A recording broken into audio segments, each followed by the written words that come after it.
In this video, I'll guide you through how to find a pipeline in GitLab.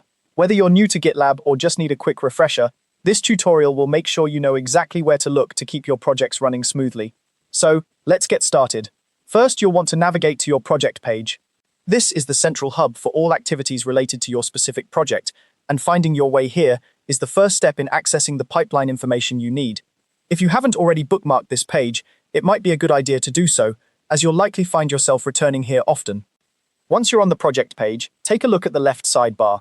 GitLab organizes its features in a way that makes them easy to find, which is particularly helpful when you're managing complex projects with multiple components. In newer versions of GitLab, you'll want to click on Build, followed by Pipelines. However, if you're using an older version of GitLab, don't worry. The section you're looking for will be under CI/CD, followed by Pipelines. This slight variation in navigation paths simply reflects GitLab's continuous improvement of its user interface to enhance user experience. Now that you've clicked through to the Pipelines page, you'll see a chronological list of every pipeline run associated with your project. This list is a comprehensive record of all the activity that has taken place, and it's presented in a way that's easy to digest.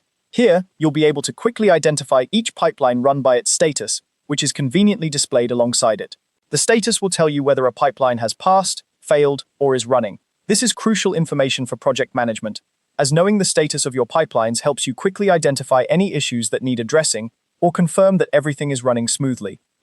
In addition to the status, you'll also see the commit that triggered each pipeline run. This detail is particularly useful for understanding the context of each pipeline. By knowing which commit initiated a pipeline, you can trace back any issues to specific changes in the code. This not only helps in debugging, but also aids in maintaining a more organized workflow. It's all about making sure you have the information you need at your fingertips to manage your projects effectively. And that's it. You've successfully found the pipeline section in GitLab, and now have the tools to monitor and manage your projects more efficiently. Remember, being familiar with your pipeline status and history is key to ensuring your project's success and can save you a lot of time and effort down the line. Thank you for watching this quick guide on how to find pipelines in GitLab.